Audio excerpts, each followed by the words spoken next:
मेरे सभी दोस्तों को मेरा नमस्कार। हाल ही में मोदी जी ने अपने दूसरे कार्यकाल का 1 साल पूरा किया है और इसलिए मोदी जी को बहुत सारी बधाई और आने वाले टाइम के लिए ढेर सारी शुभकामनाएं।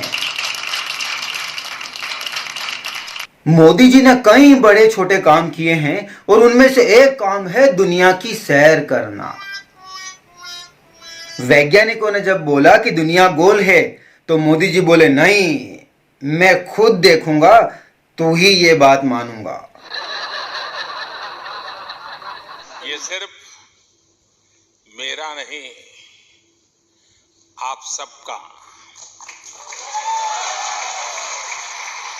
और 125 करोड़ भारतीयों का सम्मान है। जब उन्होंने कई सारे देश घूम लिए उसके बाद एक दिन वो अपने पायलट से बोले, तो पायलट भाई बताओ अब कहां का दौरा बचा है। पायलट बोला, मोदी जी अब तो बस दिल का दौरा बचा है।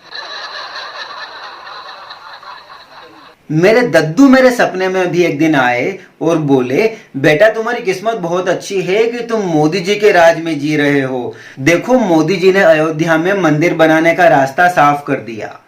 मैंने बोला, दादाजी ये गलत बात है।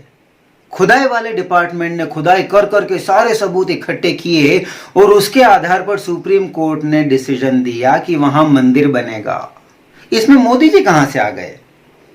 तो मेरे दद्दू बोले, बेटा ये खुदाई वाला डिपार्टमेंट और ये सुप्रीम कोर्ट तो हमारे टाइम पर भी थे। हो सकता है वो उस टाइम पे मानसरोवर की यात्रा पर चले गए हों।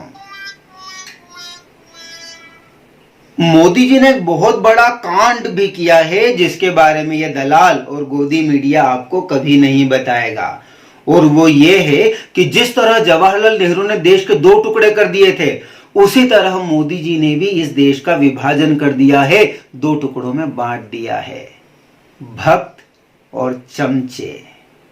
चमचों को आप गुलाम भी कह सकते हो। हालांकि आप उनको कुछ भी कह लो, वो इतने बेशर्म है कि उनको कोई फर्क नहीं पड़ता। अभी एक दिन एक कांग्रेसी आंखों के डॉक्टर के पास गया अपनी आंखों की जांच करवाने के लिए। डॉक्टर ने जांच की और बोला, तुम कांग्रेसी हो? चमचा मुस्कुराया और बोला, हाँ, आपको कैसे पता चला? डॉक्टर बोला, तुम्हारी आंखों में जरा सी भी शर्म नहीं है। अब एक और कांग्रेसी को ले लो, अलका लांबा। वो बोलती है मोदी जी नपुंसक हैं। अरे बोलने के पहले ये तो सोचती कि लोग तुझसे सवाल पूछेंगे, तुझे पता कैसे चला? और अगर तेरे पास कोई टेस्ट है नपुंसकता चेक करने का तो ये भी बता दे कि कौन कौन से ऐसे नेता हैं जो नपुंसक नहीं हैं। लेकिन ऐसा बिल्कुल नहीं है कि बेशर्म सिर्फ कांग्रेसी होते हैं। आप उदाहरण लो बहन मायावती का। वो बोलती हैं मोदी जी ने राजनीतिक फायदे के लिए अपनी पत्नी को छोड़ दिया। सब कुछ देश के लिए छोड़ा है। अरे बहन, तो तू अभी तक कुंवारी इस उम्मीद में बैठी है कि सलमान खान एक दिन आकर तुझे बोलेगा, विल यू मैरी मी? वैसे बहन मायावती को मैं एक बात बता दूं कि मोदी जी की पत्नी की भूमिका को राहुल गांधी बहुत अच्छे से निभा रहे हैं। पत्नी का काम होता है पति को हर बात पर गलत बोलना। तुम पति ये करता है तो ये गलत, वो करता है तो वो गलत। अब मोदी जी ने लॉकडाउन लगाया, राहुल गांधी बोलते हैं मोदी जी ने बिना सोचे समझे लॉकडाउन लगा दिया। अब जब मोदी जी लॉकडाउन खोलने की बात कर रहे हैं तो राहुल गांधी बोलते हैं अब जब देश में केसेस बढ़ रहे हैं तो मोदी जी लॉकडाउन हटा रहे हैं। मतलब मोदी जी लॉकडाउन लगाएं तो राहुल गांधी को परेशानी और वो लॉकडाउन हटा दें तो भी परेशानी। अब बताओ ये पत्नी के गुण है कि नहीं है? वैसे राहुल गांधी अपने बहन प्रियंका से एक बात सीख सकते हैं। आप जो काम करने में एक्सपर्ट हो वो करने के लिए आपको सरकार में रहने की जरूरत नहीं है। कांग्रेस किस चीज में एक्सपर्ट है? घोटाले करने में। भारतीयों के लिए उनके मन में जो स्नेह है और भारत के प्रति उनके प्यार और पैशन के लिए मैं उनका कोटि कोटि अभिनंदन करता हूं। प्रियंका गांधी ने, अब पता नहीं वो गांधी है या वाड्रा है, जब इलेक्शन आते हैं तब गांधी बन जाती है, जब प्रॉपर्टी की बात आती है तब वाड्रा बन जाती है। तो प्रियंका ने यूपी सरकार को 1000 बसेस की लिस्ट दी और बोला कि इन बसों में आप उन बेचारे मजदूरों को उनके घर छोड़ाओ।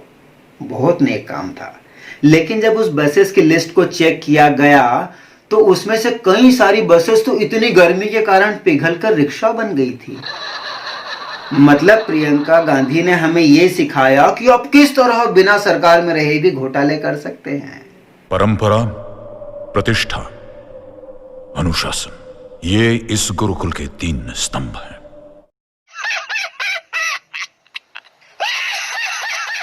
वैसे ये बात तो सही है कि पिछले साल मोदी जी की लहर थी और उस कारण से बीजेपी ने पूर्ण बहुमत के साथ अपनी सरकार बनाई। लेकिन हमारे देश में कुछ ऐसे टापू बच गए जहां पर मोदी जी की लहर नहीं पहुंच पाई और इसकी सबसे ज्यादा कीमत चुकानी पड़ी है महाराष्ट्र की जनता को। शिवसेना ने इलेक्शन के पहले बोला था कि वो बीजेपी के साथ सरकार बनाएंगे, लेकिन इलेक्शन के बाद उन्होंने कांग्रेस के साथ सरकार बना ली।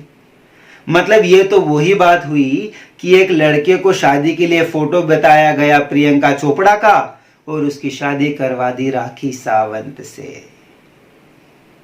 लेकिन जैसा कि हम कहते हैं, मोहब्बत और जंग में सब कुछ जायज है और जंग का नाम ही राजनीति है, इसलिए राजनीति में भी सब कुछ जायज है।